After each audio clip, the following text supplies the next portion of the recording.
It seems like it's been 40 weeks since you got 40 winks. Your back pain? Unbearable. Tossing, turning, trying to find that pain-free position. And that's the moment you realize you can't spend another waking moment putting off treatment. The Joint and Spine Center is Cincinnati's leading destination for spine care, with a ton of surgical and non-surgical treatments for back pain. So when a moment has the power to change the rest of your life, go to the one place with the power to change it for the better, the Christ Hospital Health Network. This changes everything. The Pound This podcast is brought to you by the Christ Hospital Health Network. This is the Pound This podcast, episode 554, Tips to Drink More Water. I want to lose weight, but I don't know how to get started. What should I meal prep every week? How do I get those sweet booty gains? Inspiration for your healthy lifestyle. The Pound This Podcast with Amanda Valentine. Yo, what's up? Thank you so much for listening to the Pound This podcast. I am Amanda Valentine. If you're brand new, thank you so much for listening. A little backstory about me is I have been obese for most of my life, and I yo-yo dieted for over a decade, and now I've lost over 100 pounds and maintained over the past 8.5 years. And I'm doing this podcast to try to help you on your journey to become healthier, whether that means weight loss, whether that just means feeling good in your own skin, all of that stuff. We're all working to be our best selves every day, right? And a question that I get a lot, mostly on my Instagram, which you can follow me at any time at You Can Pound This, is how much water am I supposed to drink a day? And I think that's kind of a hard question because I could just throw out, your 8 glasses of water or throw out a gallon of water. I think it also depends on you and what you're able to do and what feels like torture and what doesn't. I know for me, my goal is to get around a gallon a day. And so I just feel better when I'm peeing nonstop, apparently. I have done 2 gallons in a day, and I will tell you, that is a job. That is a job when you're trying to get that much. But I'd say that if you're getting somewhere around a gallon a day, you are chef's kiss, good to go. I'd say the more the better, but without, literally injuring yourself, because you can do that by drinking way too much. But around a gallon, I would say a standard for everybody is good. Now you're like, okay, well, water sucks. I don't want to drink a lot of that. And hey, I've been a part of that bandwagon too. I used to live off of Red Bulls and Dr. Peppers. And I actually just was on a call today talking about soda and like trying to wean off soda. I used to drink cans of Coke for breakfast. That was a different version of me, and I saw nothing wrong with that. I didn't like coffee at the time. I wanted caffeine. It tasted delicious. It was at the vending machine at work. I worked really super early hours. I did a morning show on the radio, and I'm like, cans of Coke, bingo, breakfast, easy peasy, we done. So I wasn't the kind of person that was like, yeah, give me a gallon of water. I actually literally remember one time I went out to a restaurant with a bunch of friends and I ordered so many Dr. Peppers so fast. The guy brought me a pitcher of Dr. Pepper and he's like, you want me to bring the hose out? And I'm like, yo, you're getting a large tip for that because I know you're making fun of me, but you brought me a pitcher of Dr. Pepper and that was my goal. You see me. So I kind of made a list of just some easier tips just to drink more water, because I know not all of us are excited to drink just plain old water or want to drink upwards of a gallon of water. And so some of the things that have helped me is just adding some flavor. For me, I drank lemon water nonstop for a while. And then you'll get the people that are like, oh, that damages your teeth and whatever. I personally have not had an issue with that. If that isn't your thing, then don't do it. I would say that with anything that you hear on this podcast. If you're like, that's not for me, then don't do it. This is not gospel. I'm not telling you what to do. But if adding lemon or lime to your water helps you drink more of it and you enjoy it, have at it. I mean, I had a serious lemon addiction for a while. Notice the theme with me. Addictions. I kind of have an addictive personality. That I was only drinking water with lemons was so much that I asked for Christmas a lemon zester so I could put lemon zest in my water on top of it, which I didn't really get into as much as I thought I would. But if you don't want to do the lemon and lime, there's plenty of recipes online just to diffuse your water, infuse your water. If you think that you go to a grocery store and sometimes they sell you overpriced water that has strawberries and mint and stuff in it, you can easily do that. Or if you go to a spa and they have like orange slices and you're like, this is so fancy and I feel so refreshed. Like you can do that at home. Like not a lot of us are able to go to a spa right now. Make the spa your house every day. Make you some lemon water, some orange peel water, throw some fresh herbs in there, some fresh fruit. I actually have a water bottle that is one of the infuser water bottles. Now, I like that you can infuse the water, but it's like so teeny tiny that it's like, I have like 2 gulps and it's down. For me, I need to have a big old jug. Show me a jug. It's a big one. But that's why I think if you get like a big pitcher, which especially now with being summertime, you can get those on sale pretty cheap. Like you think that, you get it like a big thing that you would make like sun tea in or something, and just make your own, water with some fresh cut fruit or some herbs in it and get fancy. Go to Pinterest, find some weird concoction that you never would have thought on your own. Pinterest is great for that sort of stuff. Put the whole pitcher in your fridge and then refill a water bottle with that. So one of my next tips is the water bottle. And I have learned for myself, and you might not, or you might be the same way, but I need to change up my water bottles. And I'm just like a person that craves change for some reason. So I will get a new water bottle and I'll be so psyched out about it and I'll love it and I'll put all my stickers on it and I'll chug a lug on that bad boy. And then I kind of notice after months that I'm kind of find myself not drinking as much because I personally, because I'm a weirdo, and no offense. I mean, if you're into this, I guess we're weirdos too, but it's like, I want something new. I want a different bottle. So I have a variety of different water bottles. Most of them with straws, which is another tip of mine. Usually a straw will help you drink more liquids. Like think about when you're just drinking booze at the bar. It goes down a little quicker when you got a little straw there, right? And at least that tip works for me with water. I like the big water bottles with straws in them, or a hydro flask that has like the built-in straw. And it's not like I have a huge amount of water bottles, but I do have quite the collection. Some of them being gallons, some of them half gallons. Other ones are the hydro flask that are bigger. I like the bigger the better, because I can see it in front of me and I could see how much is left. It almost is like a challenge to myself to like polish that bad boy off. Because if it's a smaller bottle, like the infuser one that I was talking to you about, that one's like a Carrie Underwood one, and it's really nice, but I know that I'm like, I don't want to run and fill this up every 2 freaking seconds. And so I have the gallon one I have, which if you follow me on Instagram, you may have seen this bad boy before, and people would joke, they were like, that thing needs wheels. It's like gigantic. And it is. When you get a gallon water bottle, it ain't nothing to play with. If you don't even want to buy a water bottle, go just buy a gallon jug of water. It's like 88 cents. And even those, I love drinking from those too. And it doesn't have a straw, but it kind of mixes it up.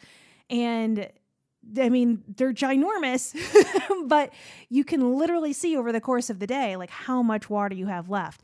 And that is another tip of mine too, is just kind of have that visual. If you are a person that likes to refill over and over again, that makes you feel better, then get a smaller water bottle. If you're like me, get the bigger one, especially, and you've probably seen these pictures floating around online of if you can get the water bottle, it has like the encouraging like lines on it, like 3 p.m. you go girl, or whatever on the side. And that kind of gives you markers of time to hit that water line by. That's super helpful. But if you don't want to pay for a water bottle because we're in a pandemic and times are tight, go get that 88-cent bottle of that gallon water at the store and get a Sharpie and write it on there yourself. Get a little bottle brush, clean that bad boy out. So, which let's not get into cleaning water bottles, because I definitely don't do that as much as I'm supposed to, but that's another story. So I kind of switch all around. Like right now, I'm drinking out of, some Bubba bottle. It's like the rip-off version at Walmart because they were on sale. And for some reason, I'm jiving with that right now, and I know I'll get bored of it. I'll switch to another water bottle. I'm looking at my half-gallon water bottle right now. I have it on my treadmill that I'm looking at, which, by the way, you can get a cheapo treadmill on Amazon. That's what I got. It was like $200. It doesn't incline, but hey, if it's raining or if it's winter and you don't want to go outside, it gets the job done. Anywho, that's a whole nother podcast too. So far we've covered here, just add some flavor, those drops too, whether you want to add, like, you can get a ton of those flavor drops. Or I did this for my husband because he absolutely will not drink water unless it's carbonated. So I got him a Soda Stream. So we're not like dumping a fortune into LaCroix because sorry, I got a cat trapped in here. I'm not sure if you're hearing him meow or not. Working from home. And anyway, so he will not drink water unless it's bubbly. He would only get the plain LaCroix, not even the flavors. So I got him a Soda Stream, and now that's the only way he'll drink water. So you can do that too. If you have a LaCroix addiction, cheaper to do the Soda Stream, add some flavor drops to it, or add that lemon and lime to it. And absolutely was way cheaper than dumping all the money into LaCroix. And I've even found the tanks on sale, but they were already like used, but they were like at the grocery store and at Target, like, hey, get this used tank for like $2. And then you just refill them and recycle them at, like, we just do it at Target. And so that's also another little trick in here. The water bottles, having a straw. Now for me, a thing that I've been on a kick on lately too is eating spicy foods to encourage me to drink more water, because I am not a spicy food person. I think that medium salsa is too spicy because I'm spicy enough. But I don't really enjoy it. I have found myself liking sriracha lately just because I like the flavor and because I will slam water whenever I am eating any sort of sriracha on anything. And I have noticed from making the shift to working at home, I haven't been drinking as much water as I had in the past just because of, life shifts and your routines change. So I'm like, I need to find a way to encourage myself to drink more water. The spicy food trick absolutely works. That I will go through 2 bottles of water in one meal, just drinking so much water because of spicy foods.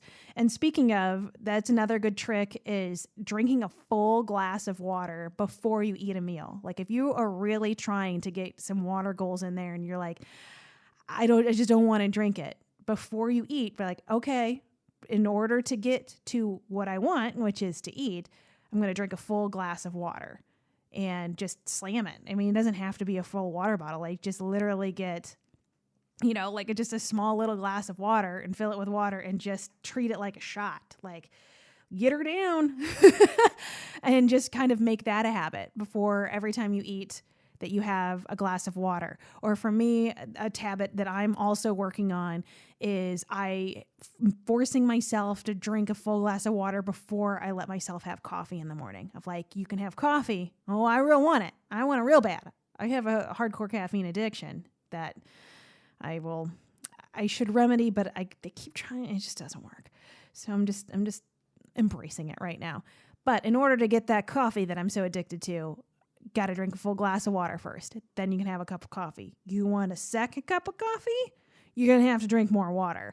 So those are just kind of some of the little mind games I have played with myself to get more water. Also, just getting more foods and then have more water. You think of like your cucumbers, watermelons. That's another way to get a lot of water into. You think like a cucumber is mostly water. So maybe add that into your afternoon snacks. Maybe a cucumber wasn't normally your jam, but, get some hummus or get some and I found that cottage cheese on cucumbers is really good too, which is called Ned Flanders nachos for old school Simpsons fans. And I mean, I'm telling you, to take some cucumber, put a little cottage cheese on top, some everything but the bagel, or Bite This Bagel, which you can get at AmandaValentineBites.com. Plug for myself, ding, that it is delicious. So it is just a way to be a vehicle to get more of that water and vegetables into your system. So I think that once you find these like little tricks that work for you, then it just becomes easier. And if you still find yourself like, dang it, I can't figure it out, join a challenge. You can use an app. Like if you use like a MyFitnessPal or Fitbit or Lose It or any number of apps that track stuff. I'm pretty sure Apple Watch can count your hydration as well. Don't quote me on that. I'm not sure that you can keep track of your water in an app. And maybe that'll help you, or join a challenge with a friend, an online challenge, an in-person challenge within your house or within your people in your in your sphere, whatever that looks like right now, of, hey, let's challenge each other to drink more water, which, I mean, sounds super lame. But if you put like a prize at the end, you put some prize money in there, like a swear jar, like every time I don't, I owe you $10. I bet you're going to drink more water. If you owe somebody $10 every time you don't finish however much you want to drink in a day, that's kind of motivating. I don't want to lose $10 just because I can't drink water. And sometimes you have to do some of those mental mind games to at least get a habit going. You know what I mean? Of just kind of like, it's so hard when you want to start a new habit and create it until it becomes like a part of you. You know what I mean? That you got to do it for a while. You got to live it before that it just comes like knee-jerk reaction. So sometimes you need to make moves like, if I don't drink this gallon of water today and I'm held accountable, then I owe you money. If that's a motivator for you, then, you know, I'm not saying live like that till you die, but maybe that's something that you implement for a month or two or longer, or whatever you're feeling, of like, okay, well, now I'm just used to drinking this amount of water every day. I don't really have to put my feet to the fire like I did before to create a habit.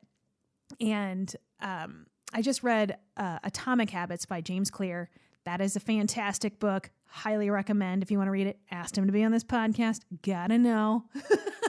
But that's all right. I think his book is fantastic, and it's all about kind of creating those new habits and getting rid of the bad habits. Like, how do you spin out the bad ones and bring in the good ones and make sure that you do it like every day?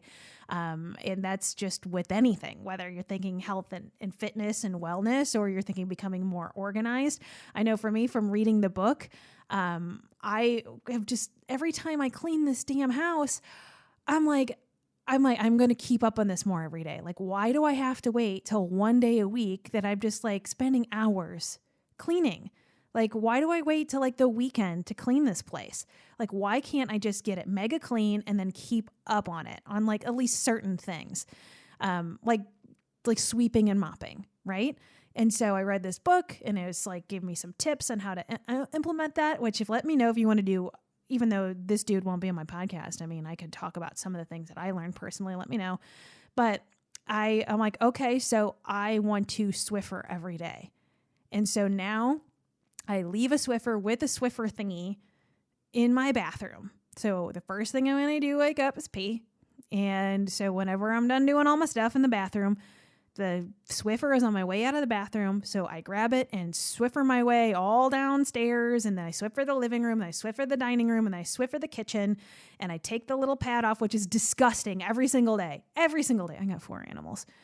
And I throw it away, and I put a new Swiffer pad on, and next time I come upstairs to pee, I take it with me and leave it in the bathroom, and that has been working for me. It's only been 2 weeks, but it's still 2 weeks that I have stuck to it every day, instead of having to do this massive sweep mop thing every single weekend. I'm like, I'm just keeping the general maintenance up every day. I've created a habit out of it. And now all I have to do is just do a mop or whatever. I have the little hardwood squirty thingy, whatever. I'm getting into details you don't care about. And so, but the reason of me telling you this very boring Swiffer story, oh my God, this is how I know I'm getting old, is because it's not a fun habit, right? Like, drinking plain water is not like I'm psyched to do this. Swiffering my house every day is equally as boring, but it's also like necessary to like live in a house that I like. It takes just some of that mental pressure off, right? I feel personally good about it. It makes me feel happy. It makes me feel accomplished that I get it done first thing in the morning. It starts a day off right where I feel good about it. And that's the win here. So if you want to do things like drink more water, feel healthier, feel more hydrated, have your skin look better, all the benefits of drinking more water, you kind of have to implement those daily things, as boring as they are, however you have to trick yourself into figuring them out every day. It's just how the kind of the equation you have to go through to make it work. So you can make the most boring, mundane things like pleasurable somehow. Somehow it feels good to Swiffer every day. It feels good whenever I have a gallon of water in front of me and I drink the last drops out of it and I'm like, I cleared that bad boy off today. I did that. Again, nobody's given me an award for it. I'm not getting a standing ovation for drinking a gallon of water from anyone else but me. But for me, I'm like, hey, I did a good job. That's what I wanted to do. And I set out and I did it, and I did it today. And then the next day, you just worry about that day. Not worry about getting it done every day for the next year. Just worry about getting it done that day. Finish the gallon today. Hooray, I did it. High five to me. All right, starts over again tomorrow. And then the next day, you just worry about that day. Master that day. And once you got that done, it'll come with you. I did the same thing with flossing, which is, again, another boring thing, but I was not flossing at all. And I was that person that would go in and like only floss like the day I went to the dentist, and like I'd be all bleeding, be like, I floss all the time. They're like, yeah, right, you're lying. And so I'm like, I should probably do this. This is good for me. I am tired of getting fillings. I should probably do something. It's not exciting. How do I make this a habit every day? And I made it a habit of every night, as part of my routine, I am going to floss. And I have stuck to that for almost 9 years now. So that kind of started with my weight loss journey, which I've mentioned. If you are masochistic enough to listen to every episode of this podcast, you've heard me talk about that too. So if you're thinking, I can't do this, water is a snooze fest, you can do it. You can find a way. And I did 100-gallon challenge. That's what I called it. Was that last year? I think it was last year. Because there was like 100 days left in the year. And I'm like, I'm going to drink a gallon every day to the end of the year. And I put that on Instagram. And that, I mean, again, like it just was helpful to see somebody else, to keep you motivated. So if that's something that you need to create for yourself or you need a buddy, get her done. So I think I've talked enough about water. But thank you so much for listening. I hope some of these tips were helpful. If you have more tips and you found ways that have really worked for you, let me know. I mean, anytime you have questions, you want to hear something on the podcast, anything at all, you can always reach me by email, amanda@amandavalentinebites.com. And of course, if you're listening to this episode or any episode and you have found it to be helpful in your journey, please share, you share, tag me, whatever, rate, review, all that stuff. That stuff makes a huge difference and a big deal. And I would massively appreciate it. And I appreciate you listening to this episode. And I thank you, and I will talk to you later. For info on health coaching and more, go to AmandaValentineBites.com.